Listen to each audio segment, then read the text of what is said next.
Selamat pagi kepada Ibu Erika dan juga Ibu Lina selaku dosen pembimbing mata kuliah ISO Digital Business. Selamat pagi juga kepada para panitia dan juga teman-teman sekalian.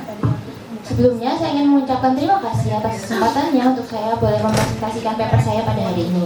Perkenalkan, nama saya Windy Aprilia yang akan mempresentasikan paper yang berjudul Pengaruh Influencer Review terhadap Keputusan Destinasi Wisata. Oke, mari kita mulai with the biggest context. Saat ini kita hidup di era digital dengan penetrasi media sosial yang luar biasa tinggi. Data dari Digital 2025 mencatat ada sekitar 143 juta pengguna aktif media sosial di Indonesia, yang berarti jumlahnya adalah sebesar 67,5% dari total keseluruhan pengguna internet. Fenomena ini mengubah dunia pemasaran, dari yang awalnya komunikasi satu arah menjadi dua arah, lebih personal, bahkan melibatkan konsumen sebagai penyebar informasinya. Kemudian, transformasi ini juga tentunya terasa di sektor pariwisata. Wisatawan modern sekarang tidak hanya mengandalkan brosur ataupun agen perjalanan, namun lebih percaya pada ulasan yang dibagikan lewat media sosial. Disinilah peran influencer menjadi penting, karena dianggap lebih autentik dan juga relatable. Berbagai studi juga mendukung hal ini. Konsumen cenderung lebih percaya pada pengalaman pribadi influencer daripada iklan formal dari agen travel ataupun agen destinasi. Oke, kemudian dari situ muncullah satu pertanyaan besar. Kita semua tahu bahwa influencer itu memang berpengaruh. Namun, sebenarnya apa sih yang membuat pengaruh itu bekerja? Apakah karena keahlian mereka, visual yang menarik, atau justru karena faktor emosional? Lalu kemudian bagaimana peran interaksi sosial di kolom komentar? Pertanyaan-pertanyaan ini menunjukkan adanya kesenjangan yang ingin saya jawab melalui penelitian dengan dua tujuan. Yang pertama yaitu mengidentifikasi faktor-faktor yang berpengaruh, dan yang kedua menyusun model yang menjelaskan bagaimana pengaruh influencer bekerja secara menyeluruh. Oke, untuk menjawabnya saya menggunakan 3 teori utama yang saling berkaitan. Yang pertama ada social media marketing, yang kedua ada influencer marketing, dan yang ketiga ada travel intention. Yang pertama, pemasaran media sosial atau social media marketing. Di Indonesia, hal ini tuh bukan hanya strategi tambahan, namun sudah menjadi fondasi utama mengingat tingginya jumlah pengguna media sosial. Platform media sosial ini memungkinkan brand dan juga influencer menjaga audiens dengan cara yang lebih personal dan juga viral. Teori kedua yang lebih spesifik yaitu influencer marketing. Di sini pengaruh bukan hanya soal seberapa terkenal seseorang, namun lebih ke kredibilitas dan juga keaslian yang mereka tampilkan. Dalam berbagai studi yang saya rangkum, kepercayaan dan juga keahlian influencer terbukti lebih kuat dalam memengaruhi audiens daripada daya tarik fisik semata. Lalu, bagaimana semua ini terhubung ke keputusan wisatawan atau travel intention? Keputusan untuk berkunjung itu bukan sesuatu yang instan, namun melalui beberapa proses, mulai dari minat awal, membangkitkan alternatif, sampai akhirnya memutuskan.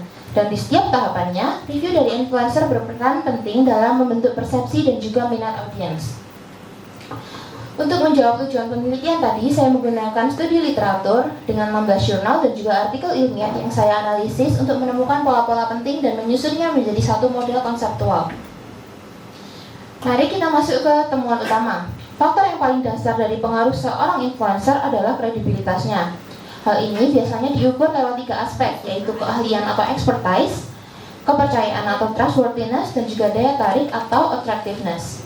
Dari berbagai studi, keahlian atau expertise secara konsisten menjadi faktor yang paling signifikan. Menariknya, daya tarik fisik justru lebih bekerja secara tidak langsung melalui pemicu emosi positif atau rasa kagum. Satu faktor tambahan yang juga muncul adalah similarity, perasaan relatable atau rasa nyambung dengan audiensnya. Next, dari sisi kontennya, ada 3 komponen utama dalam konten yang efektif. Yang pertama yaitu visual yang menarik, terutama dalam format video pendek. Yang kedua ada narasi otentik yang menyampaikan pengalaman pribadi, biasanya dalam bentuk vlog atau cerita pengalaman. Dan yang ketiga ada emosi positif yang ditimbulkan atau sering disebut upward social comparison, terutama inspirasi. Jadi bukan cuma membuat orang lain iri, namun membuat mereka percaya dan juga termotivasi bahwa mereka juga bisa pergi ke tempat yang sama. Oke, pengaruh influencer tidak cuma berhenti di konten saja. Justru pengaruh mereka diperkuat lewat komunitas audiensnya yang dikenal sebagai electronic word of mouth atau EWOM. Ketika konten memancing komentar, diskusi, ataupun sharing, maka terbentuklah yang disebut validasi sosial. Studi dari negara et al. Bahkan menunjukkan bahwa IWOM bisa menyumbang hingga 40,3% keputusan menginap, melebihi pengaruh langsung influencer yang hanya sebesar 26,3%. Jadi komunitas itu semacam speaker tambahan bagi suara influencer. Berdasarkan semua temuan yang sudah saya sebutkan tadi, saya menyusun model konseptual sebagai berikut. Proses pengaruh influencer berjalan melalui beberapa tahapan. Yang pertama, kita mulai dari kredibilitas yang terdiri dari keahlian, kepercayaan, daya tarik, dan juga similarity. Yang kedua, disampaikan lewat konten, bisa berupa visual maupun narasi. Yang ketiga, konten akhirnya membangkitkan emosi positif seperti inspirasi. Yang keempat, emosi ini divalidasi dan juga diperkuat melalui IWOM. Dan akhirnya, memengaruhi niat audiens untuk mengunjungi destinasi yang direkomendasikan. Model ini menggambarkan bahwa pengaruh influencer itu bersifat psikologis dan juga sosial sekaligus. Baik, sebagai penutup, ada dua kesimpulan yang paling utama. Yang pertama, keputusan wisatawan itu dipengaruhi kombinasi dari kredibilitas influencer, kekuatan konten, dan juga IWOM.